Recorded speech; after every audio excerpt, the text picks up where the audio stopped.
அனைவருக்கும் வணக்கம். Welcome to Lotus NEET biology Tamil YouTube channel.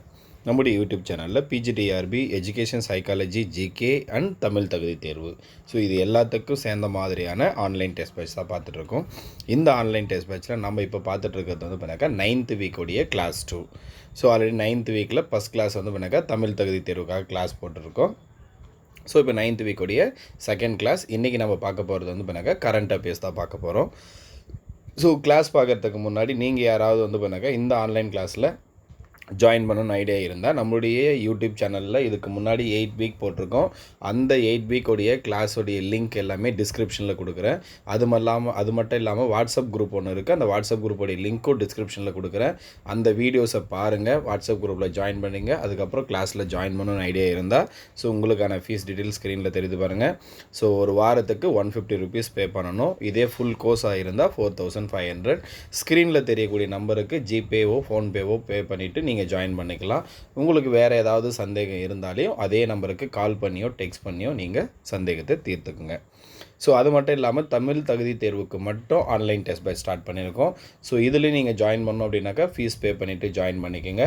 வேறு ஏதாவது டவுட் இருந்தாலையும் அந்த டவுட்டை கால் பண்ணியோ இல்லை டெக்ஸ்ட் பண்ணியோ கேட்டு டவுட்டு கிளியர் பண்ணிவிட்டு கிளாஸில் ஜாயின் பண்ணிக்கோங்க.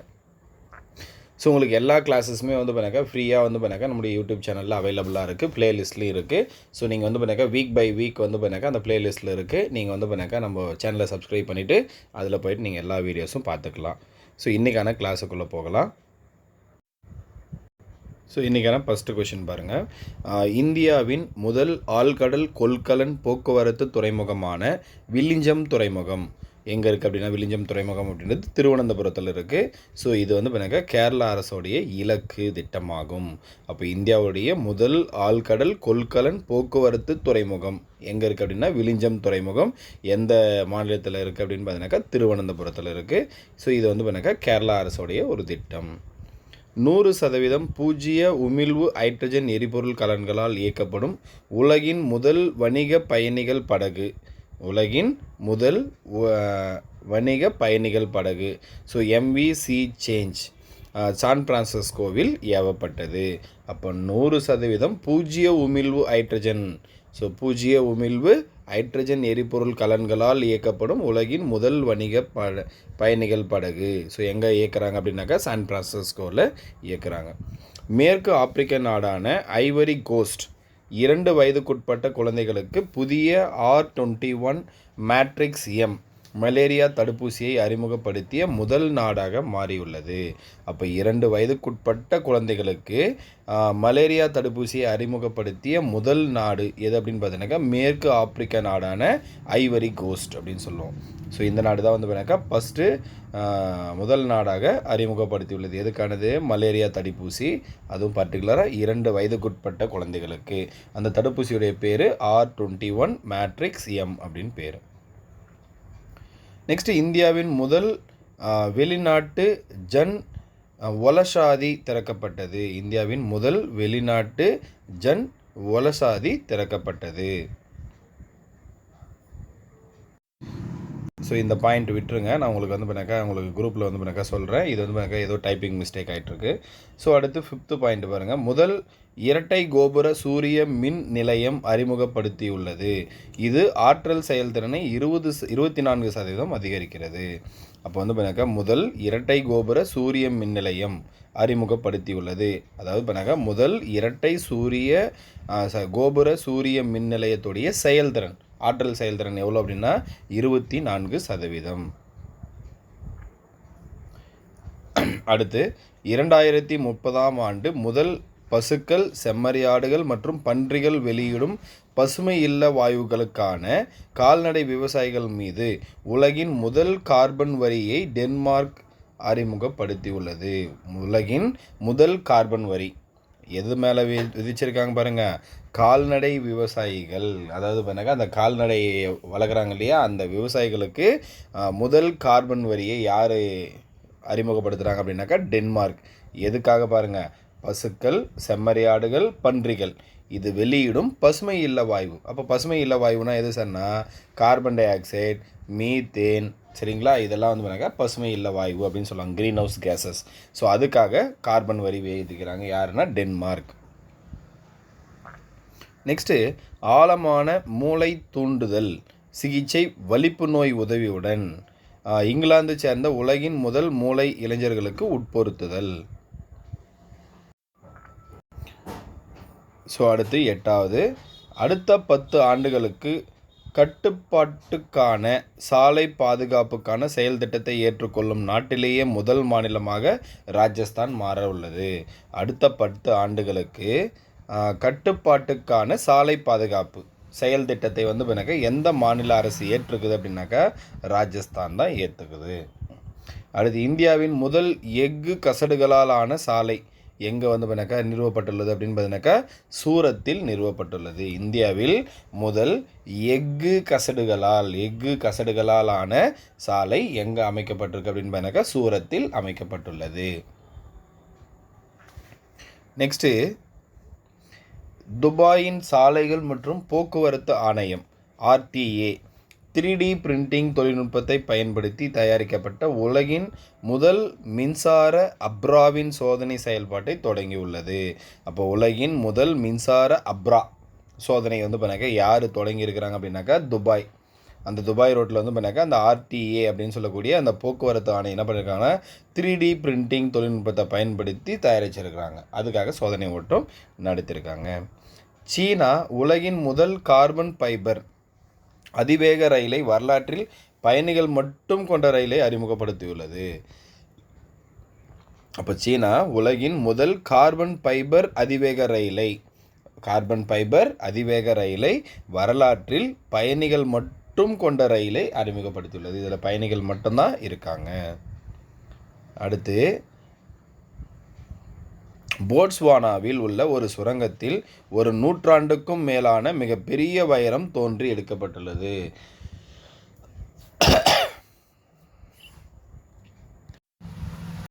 அப்போது போட்ஸ்வானா அப்படின்ற ஒரு இடத்துல அந்த ஒரு சுரங்கத்தில் என்ன பண்ணியிருக்காங்கனாக்கா மிகப்பெரிய வைரம் தோண்டி எடுக்கப்பட்டிருக்காங்க. மிகப்பெரிய வைரம் எங்கே தோண்டி அடிச்சிருக்காங்க அப்படின்னாக்கா போட்ஸ்வானா. அடுத்து தேசிய உணவு பாதுகாப்பு திட்டத்தின் கீழ் 24/7 இருக்கும் வகையில் பயனாளிகளுக்கு உணவு தானியங்களை வழங்குவதற்காக அன்னபூர்த்தி என்று அழைக்கப்படும் இந்தியாவின் முதல் 24/7 தானிய ATM ஒடிசா முழுவதும் அமைக்கப்படும். அப்போ பண்ணாக்கா இந்த அன்னபூர்த்தி அப்படின்னு சொல்லக்கூடிய இந்தியாவின் முதல் 24/7 தானிய ATM எங்கே அமைக்கிறாங்க அப்படின்னு பார்த்தீங்கன்னாக்கா ஒடிசாவில். இதுவும் இம்பார்ட்டன்ட். அப்போது அன்னபூர்த்தி அப்படின்னு அழைக்கக்கூடிய இந்தியாவின் முதல் 24/7 தானிய ATM சரிங்களா, தானியம் வழங்கிறதுக்காக சரிங்களா. ஸோ அதுக்காக யூஸ் பண்ணுறது ஞாபகம் வச்சுங்க, எங்கன்னா ஒடிசாவில். அடுத்து உலகின் முதல் ஓரோபூச் காய்ச்சலுக்கான இறப்பு ஓரோபூச் அப்படின்னு ஒன்று இருக்குது. ஓரோபவுச் அப்படின்னு சொல்லுவாங்க, ஓரோபூச் அப்படின்னு சொல்லுவாங்க. அப்போது உலகின் முதல் ஓரோபூச் காய்ச்சலுக்கான இறப்பு எங்கே பதிவாகிருக்கு அப்படின்னாக்கா பிரேசிலில் பதிவாகி உள்ளது. அடுத்து தென்னிந்தியாவின் முதல் ஆதிவாசி நூலகமான காடு என்று பொருள். அதாவது கானு அப்படின்னா என்ன மீனிங்னா காடு அப்படின்னு பேர்.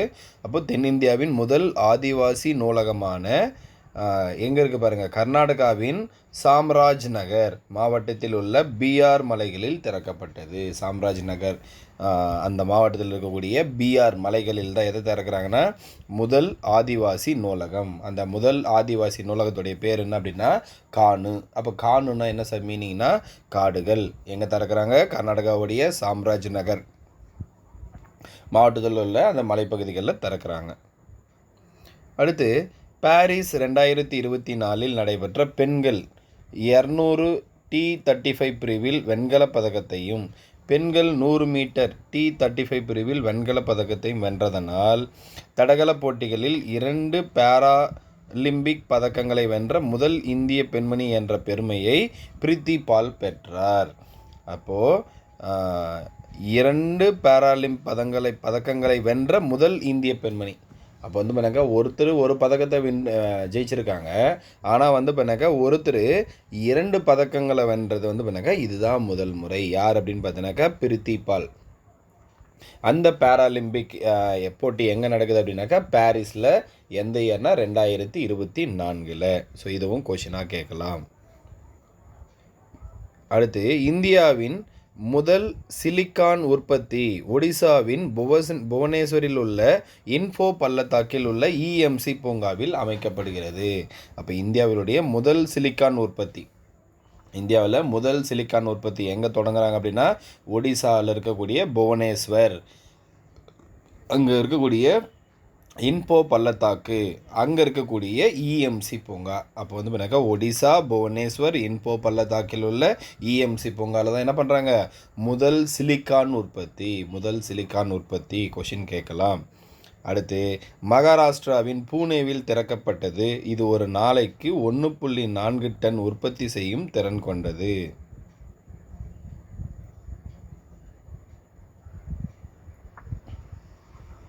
ஸோ அந்த 18வது பாயிண்ட்டு நான் சொல்கிறேன். ஸோ அடுத்து 19வது பாயிண்ட்டு, புஜ் மற்றும் அகமதாபாத் இடையே இயங்கும் இந்தியாவின் முதல் வந்தே மெட்ரோ சேவையை பிரதமர் கொடியசைத்து தொடங்கி வைத்தார். புஜ் மற்றும்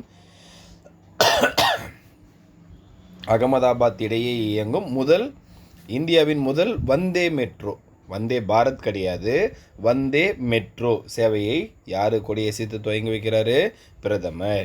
எதுக்கு இடையில் பாருங்கள், இந்தியாவின் முதல் வந்தே மெட்ரோ சேவை எதுக்கு இடையில் இதுக்கு பண்ணுறாங்க அப்படின்னு பார்த்தீங்கன்னாக்கா புஜ் மற்றும் அகமதாபாத்துக்கு இடையே இந்தியாவுடைய முதல் வந்தே மெட்ரோ சேவை. அடுத்து, ராஜஸ்தானின் பரத்பூர் மாவட்டத்தில் உள்ள கேவலாதேத் தேசிய பூங்காவில் டீல் கார்பன் பற்றி இந்தியாவின் முதல் ஆய்வு மேற்கொள்ளப்பட்டது. அப்போ டீல் கார்பன் பற்றி இந்தியாவின் முதல் ஆய்வு மேற்கொள்ளப்பட்ட இடம் எது அப்படின்னா ராஜஸ்தானின் பரத்பூர் மாவட்டத்தில் உள்ள கேவலாதேத் தேசிய பூங்காவில் தான் என்ன பண்ணுறாங்க, இந்த டீல் கார்பன் அப்படின்னக்கூடிய முதல் ஆய்வு மேற்கொள்கிறாங்க. பல்வேறு இந்திய மொழிகளில் குடிமக்களுக்கு பயனுள்ள ஏஐ கிடைக்க செய்யும் முயற்சியாக உலகின் முதல் அரசு நிதியளிக்கும் திட்டமான பாரத் ஜென் திட்டத்தை இந்தியா தொடங்கியுள்ளது. அப்போ பல்வேறு இந்திய மொழிகளில் குடிமக்களுக்கு பயனுள்ள ஏஐ கிடைக்கும் செய்யும் முயற்சியாக உலகின் முதல் அரசு நிதியளிக்கும் திட்டமான அந்த ஏஐக்காக வந்து பார்த்தீங்கன்னா அரசு நிதியளிக்கும் திட்டம், அந்த திட்டத்துடைய பேர் என்னன்னாக்கா பாரத் ஜென் திட்டம் அப்படின்னு சொல்லுவோம். யார் தொடங்கியிருக்கிறது, இந்தியா தொடங்கியிருக்காங்க. 2025 முதல் முறையாக கோகோ உலகக்கோப்பையை 2025 இந்தியா நடத்த உள்ளது. அப்போ வந்து பார்த்தீங்கன்னாக்கா கோகோ உலகக்கோப்பையை முதன் முறையாக யார் நடத்த போகிறாங்க அப்படின்னாக்கா இந்தியா தான் நடத்த போகிறாங்க. எந்த இயர்னா 2025. ஜார்க்கண்ட் மாநிலம் ராஞ்சியில் கெயிலின் முதல் சிபிஜி ஆலையை பிரதமர் திறந்து வைத்தார். அப்போ வந்து பார்த்தீங்கன்னா ஜார்க்கண்ட் மாநிலம் ராஞ்சியில் கெயிலுடைய முதல் சிபிஜி அதோடைய ஆலையை யார் தொடங்குறாங்க, பிரதமர் மோடி தொடங்கி வைக்கிறார். அடுத்தது, பாவனா சித்ரா எனப்படும் உலகின் முதல் சுய இயந்திர உட்புற காற்று தர கண்காணிப்பை பெற்ற இந்தியாவின் முதல் விமான நிலையமாக திருவனந்தபுரம் உள்ளது.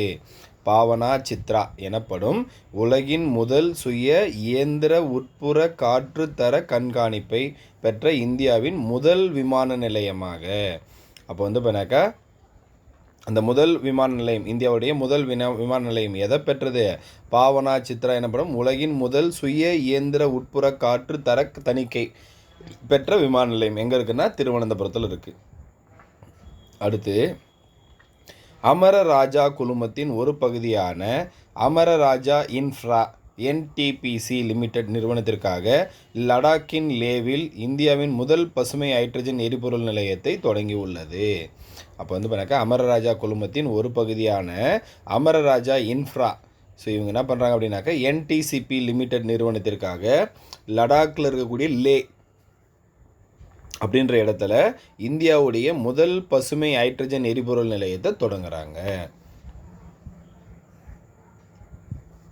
அடுத்து, கௌஷாலா என்று பெயரிடப்பட்ட இந்தியாவின் முதல் நவீன தன்னிறைவு பெற்ற கௌசாலாவை மத்திய பிரதேச மாநிலம் குவாலியரில் உள்ள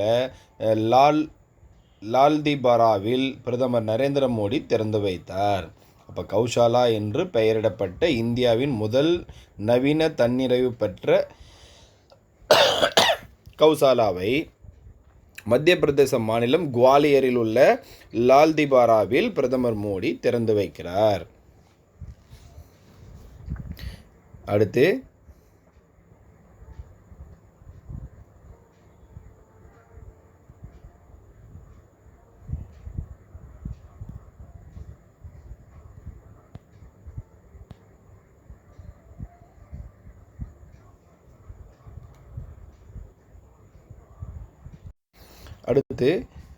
உலகின் முதல் கார்பன் டை ஆக்சைடு மெத்தனாலாக விந்தியாச்சலில் தொடங்கப்பட்டுள்ளது.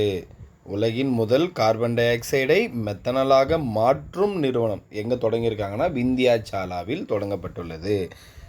ஸோ அடுத்து 29வது பரம்பரை மரபணு திருத்தத்தை அனுமதித்த முதல் நாடு எது அப்படின்னு பார்த்தீங்கன்னாக்கா தென் ஆப்பிரிக்கா. பரம்பரை மரபணு திருத்தத்தை அனுமதித்த முதல் நாடு எது அப்படின்னாக்கா தென் ஆப்பிரிக்கா அப்படின்னு சொல்லலாம். அடுத்து இந்தியாவின் முதல் 52x52x52 மகா மிருத்யுஞ்சயா எந்திரம் உத்தரப்பிரதேசத்தின் பிராக்ராஜில் உள்ள ஜூன்சி அவேசிலில் உள்ள தபோவான் ஆசிரமத்தில் நிறுவப்பட்டுள்ளது. அப்போ இந்தியாவுடைய முதல் 52x52x52 மகா மிருத்யுஞ்சய இயந்திரம் எங்கே நிறுவப்பட்டுள்ளது அப்படின்னா உத்தரப்பிரதேசத்தில் பிரயாக்ராஜாவில் இருக்கக்கூடிய அந்த ஜூன்சி அவேலிசியில் உள்ள தபோவான் ஆசிரமத்தில் நிறுவப்பட்டிருக்கு. அடுத்து உலகின் முதல் 300 மெகாவாட் அழுத்தப்பட்ட காற்று ஆற்றல் சேமிப்பு செயல் விளக்க திட்டமான நெங்சு 1 சீனாவில் முழு கொள்ளளவு கொண்ட மின் இணைப்பு நிலையை அடைந்துள்ளது. அப்போ உலகின் முதல் 300 மெகாவாட் அழுத்தப்பட்ட காற்றாற்றல் சேமிப்பு செயல் விளக்க திட்டம் எது அப்படின்னாக்கா நெங்சு 1 அப்படின்னு சொல்லுவோம். இதனால தான் வந்து சீனாவில் முழு கொள்ளளவு கொண்ட மின் இணைப்பு நிலையை அடைந்துள்ளது அப்படின்னு சொல்கிறாங்க.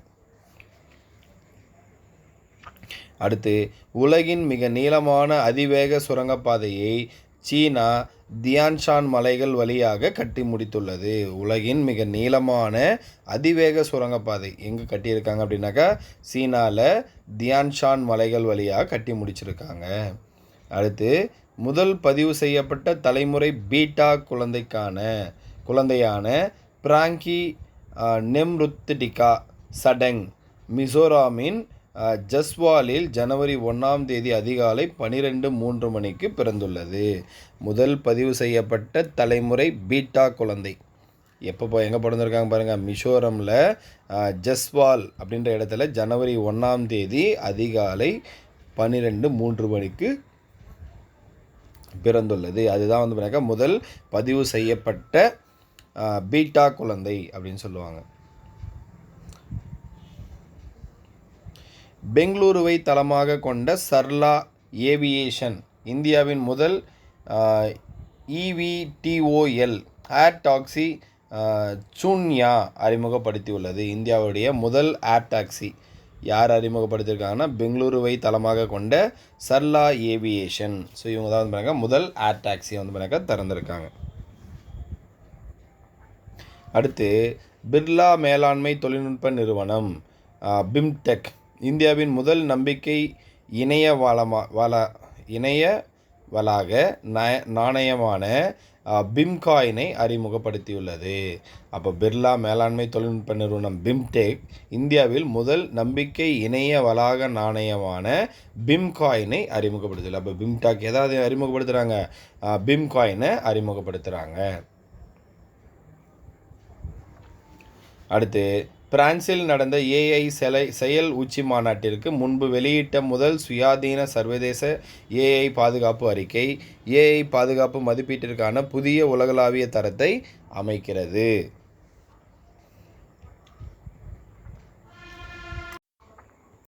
நெக்ஸ்ட் ஆன்கோசெர்சியாசிஸ் நோயை ஒழித்த ஆப்பிரிக்காவில் முதல் நாடாக நைஜர் திகழ்கிறது. இது குறிப்பாக சில நீர்வழிகளுக்கு அருகில் வாழும் மக்கள் தொகையை பாதித்தது. அப்போ ஆன்கோசெர்சியாசிஸ் அந்த நோயை ஒழித்த முதல் நாடு எது அப்படின்னு பார்த்தீங்கன்னாக்கா நைஜர். இந்த நைஜர் அப்படின்ற நாடு எங்கே இருக்குன்னா தென்னாப்பிரிக்காவில் இருக்குது, ஆப்பிரிக்காவில் இருக்குது. ஸோ இந்த நைஜர் அப்படி அந்த இடத்துல வரக்கூடிய ஆன்கோ செர்சியாசிஸ் அந்த டிசீஸ் வந்தால் அந்த நீர்வழிகளுக்கு அருகில் வாழும் மக்கள் வந்து என்ன பண்ணுறாங்க, அதிகமாக வந்து ரெடியூஸ் ஆகிடுறாங்க. இந்தியாவின் முதல் தேசிய கூட்டுறவு பல்கலைக்கழகமான திரிபுவன் சர்க்காரி பல்கலைக்கழகம் குஜராத்தில் உள்ள ஆனந்த் கிராமப்புற மேலாண்மை நிறுவனத்தில் நிறுவனப்பட்டுள்ளது. அப்போ வந்து பார்த்தீங்கன்னாக்கா அந்த சர்க்காரி பல்கலைக்கழகம் எங்கே நிறுவியிருக்காங்கன்னா குஜராத்தில் உள்ள ஆனந்த் கிராமப்புற மேலாண்மை நிறுவனத்தில் நிறுவப்பட்டுள்ளது. அடுத்து, கல்வி, ஆராய்ச்சி மற்றும் புதுமைகளை மேம்படுத்துவதற்காக இந்தியாவின் பல்கலைக்கழகத்தை மகாராஷ்டிராவில் நிறுவ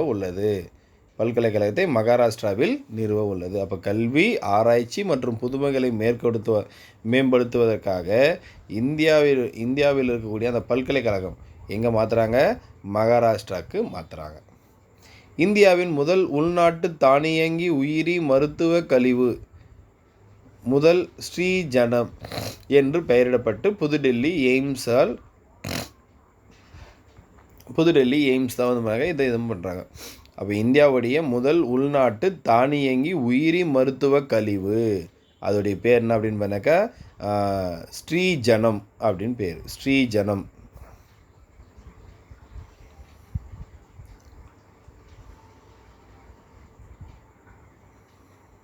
அடுத்து 39வது, இந்தியாவின் முதல் தேசிய கூட்டுறவு பல்கலைக்கழகமான திரிபுவன் சர்க்காரி பல்கலைக்கழகம் எங்கே இருக்குன்னா குஜராத்தில் உள்ள ஆனந்த் கிராமப்புற மேலாண்மை நிறுவனத்தில் நிறுவப்பட்டுள்ளது.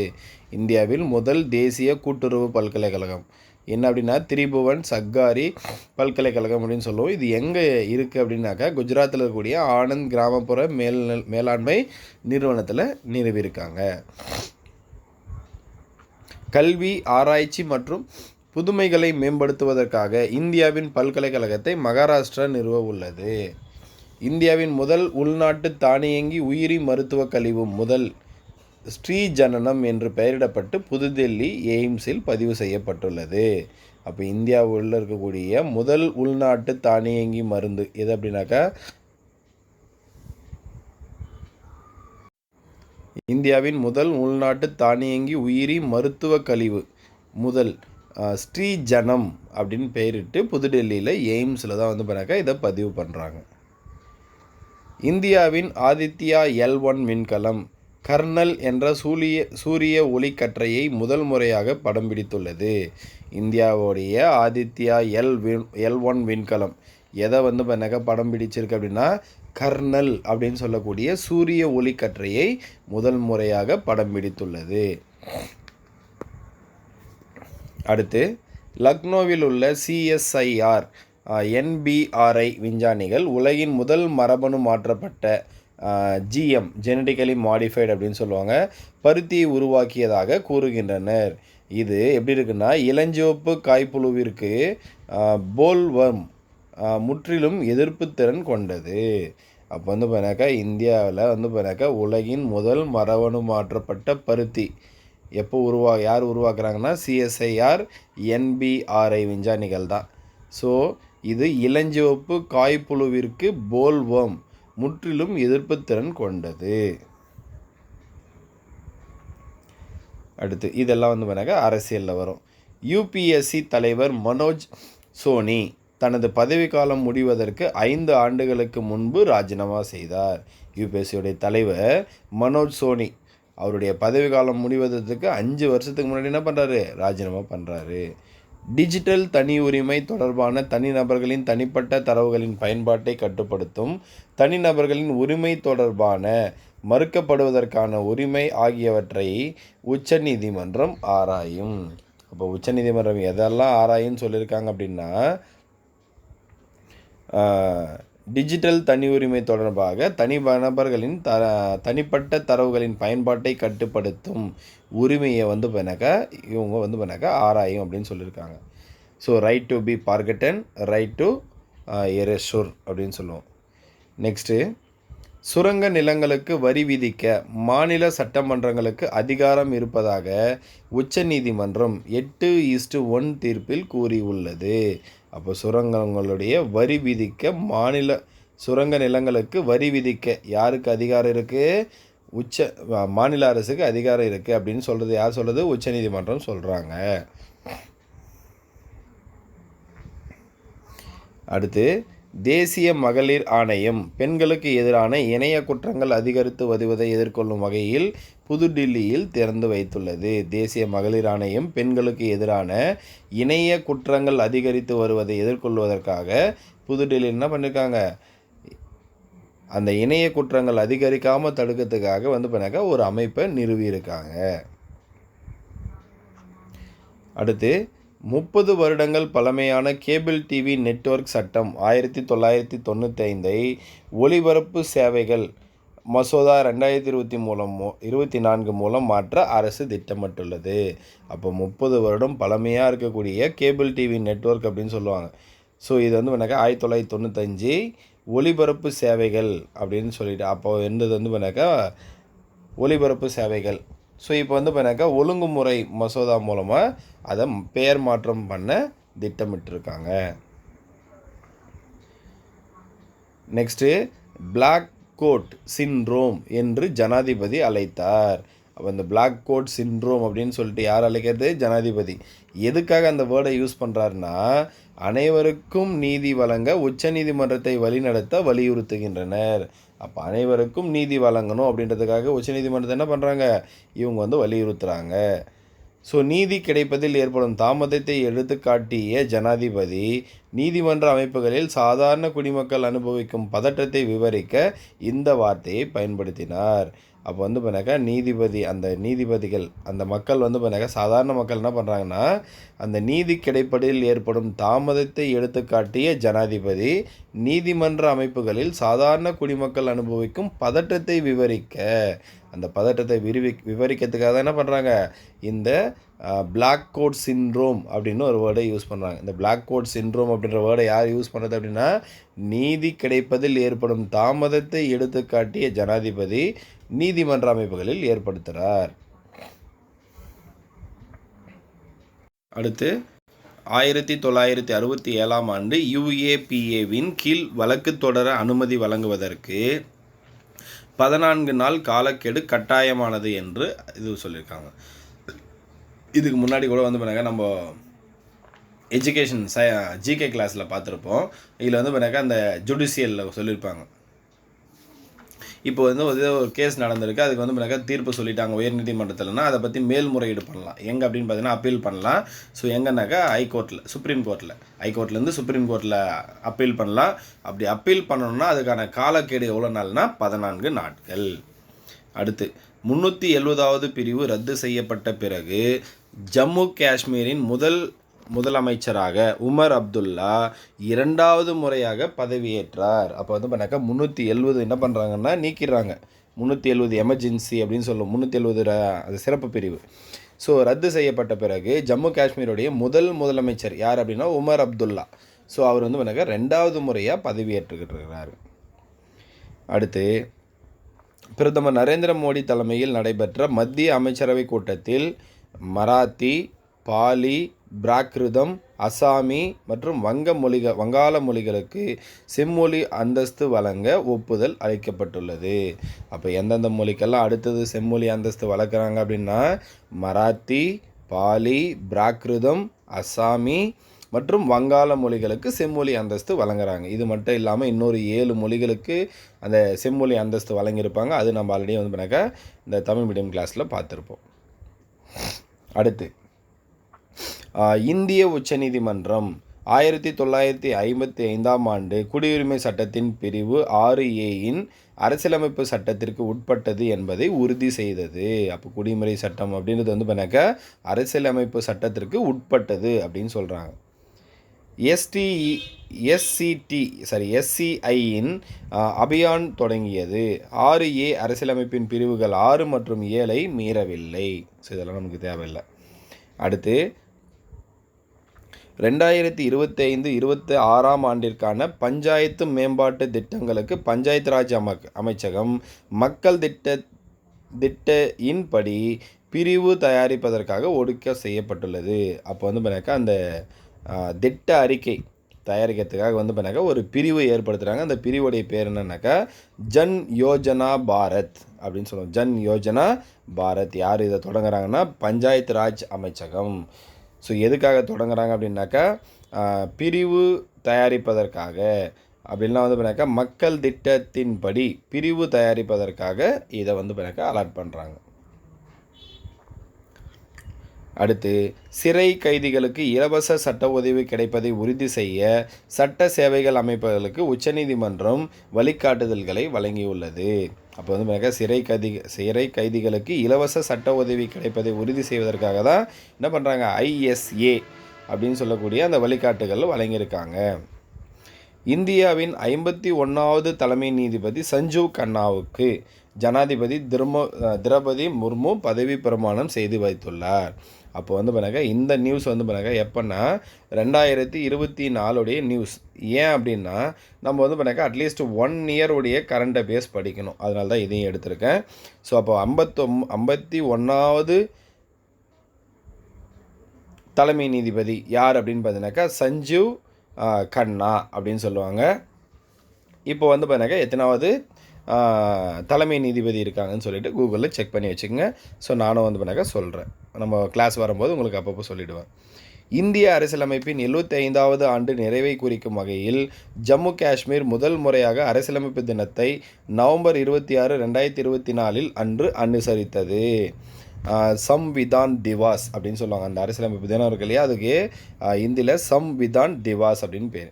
இந்திய அரசியலமைப்புடைய 75வது ஆண்டு நிறைவை குறிக்கும் வகையில் என்ன பண்ணுறாங்க, ஜம்மு காஷ்மீர் முதல் முறையாக அரசியலமைப்பு தினத்தை என்றைக்கு அரசியலமைப்பு தினம் செலிப்ரேட் பண்ணுறாங்க பாருங்கள், நவம்பர் 26. எவ்ரி இயர் நவம்பர் 26 அரசியலமைப்பு தினமாக செலிப்ரேட் பண்ணுறாங்க. நீண்ட காலமாக எதிர்பார்க்கப்பட்ட மக்கள் தொகை கணக்கெடுப்பு பணியை 2025ஆம் ஆண்டில் மத்திய அரசு தொடங்க உள்ளது. இது 2026ஆம் ஆண்டுக்குள் முடிக்க இலக்கு வைத்துள்ளது. அப்போ மக்கள் தொகை கணக்கெடுப்பு எப்போ ஸ்டார்ட் பண்ணுறாங்க அப்படின்னா 2025 ஸ்டார்ட் பண்ணுறாங்க, 26 முடியும். டாக்டர் பல்ராம் சிங் எதிர் இந்திய ஒன்றியம் வழக்கில் 42வது சட்ட திருத்தம் 1976 மூலம் முகவுரையில் சமதர்ம மற்றும் மதச்சார்பற்ற என்ற வார்த்தைகளை சேர்க்கப்பட்டதை எதிர்த்து தாக்கல் செய்யப்பட்ட மனுக்களை உச்சநீதிமன்றம் தள்ளுபடி செய்யப்பட்டது. அப்போது 42வது சட்ட திருத்தம் 1976 மூலம் எந்த வார்த்தையை சேர்க்குறாங்க பாருங்கள், முகவுரையில் சமதர்ம மற்றும் மதச்சார்பற்ற அப்படின்ற வார்த்தையை சேர்க்குறாங்க. சொத்து உரிமையாளர்கள் சங்கம் எதிர் மகாராஷ்டிரா அரசு வழக்கில் உச்சநீதிமன்றத்தின் 9 நீதிபதிகள் கொண்ட அரசியலமைப்பு அமர்வு தனியார் சொத்துக்களை கையகப்படுத்துவதற்கான மாநிலத்தின் அதிகாரங்களை கட்டுப்படுத்தும் ஒரு வரலாற்று சிறப்புமிக்க தீர்ப்பை வழங்கியுள்ளது. அப்போ வந்து பார்த்தாக்கா அந்த நிலம் கையகப்படுத்துதல், இப்போ ஏதோ ஒரு ரோடு போடுறாங்க அப்படின்னா யார் நிலத்தை வேணாலும் எடுத்துக்கலாம். அதான் பாருங்க நிலம் கையகப்படுத்துதல் அவங்களுக்கு வேணுன்ற பட்சத்தில். ஸோ அதில் வந்து பார்த்தாக்கா ஒரு சின்னதாக வந்து பார்த்தாக்கா ஒரு ட்விஸ்ட் ஒன்று வைக்கிறாங்க. என்ன அப்படின்னா, ஸோ அந்த அதிகாரம் அந்த நில கையகப்படுத்துவதற்கான மாநிலத்துக்கிட்ட தான் அதிகாரம் எல்லாம் இருக்குது. அந்த அதிகாரத்தை கட்டுப்படுத்தும் ஒரு சிறப்பு வரலாற்று மிக்க தீர்ப்பை யார் வழங்குறாங்க அப்படின்னா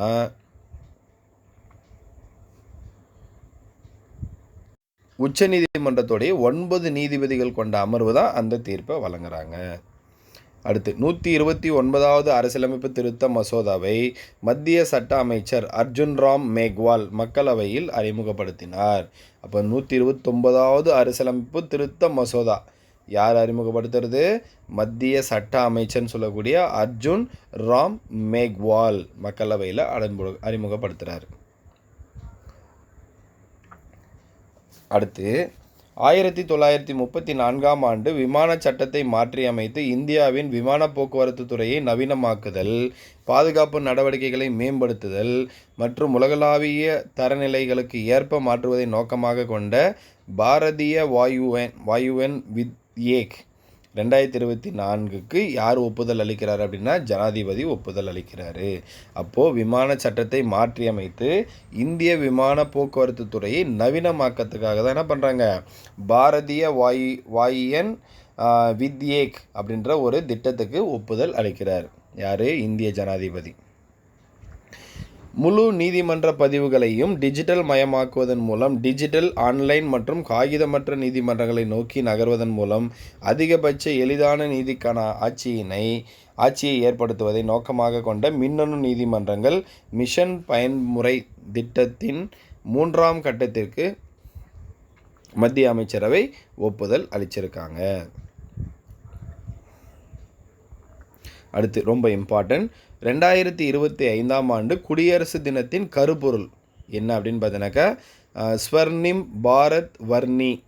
ஸோ இந்திய பாரம்பரிய மற்றும் மேம்பாடு அப்படின்னு பேர். சரிங்களா? இதோடைய அந்த கருப்பொருள் கூட கேட்பாங்க. 2025 குடியரசு தினத்துடைய கருப்பொருள் என்ன அப்படின்னா ஸ்வர்ணிம் பாரத் வர்ணி, இந்திய பாரம்பரிய மற்றும் மேம்பாடு அப்படின்னு சொல்லுவாங்க. அடுத்து நிதியமைச்சர் நிர்மலா சீதாராமன் பிப்ரவரி 1ஆம் தேதி மத்திய பட்ஜெட்டை தாக்கல் செய்தார். முன்னாடியெல்லாம் வந்து பண்ணாக்கா எப்போது பட்ஜெட் கூட்டத்தொடர் ஸ்டார்ட் ஆகுதோ அப்போ தான் வந்து பண்ணாக்கா அனௌன்ஸ் பண்ணுவாங்க, எப்போது சென்ட்ரல் கவர்மெண்ட் இது. ஆனால் இப்போ என்ன பண்ணுறாங்கன்னா எவ்ரி இயர் பிப்ரவரி 1ஆம் தேதி அந்த மத்திய பட்ஜெட்டை தாக்கல் செய்கிறாங்க. அந்த வகையில் 2024 பிப்ரவரி 1ஆம் தேதி யார் அந்த பட்ஜெட்டை தாக்கல் செஞ்சது அப்படின்னா நிதியமைச்சர் நிர்மலா சீதாராமன் அவர் தான். அது மட்டும் இல்லாமல் இந்தியாவின் வரலாற்றில் முதல் குறுகிய பட்ஜெட்டை நவம்பர் 30, 1956 அன்று இந்தியாவின் 4வது நிதியமைச்சரான டிடி கிருஷ்ணமாச்சாரி தாக்கல் செய்கிறார். இந்தியாவுடைய வரலாற்றில் மிக குறுகிய பட்ஜெட்டை யார் தாக்கல் பண்ணுறது?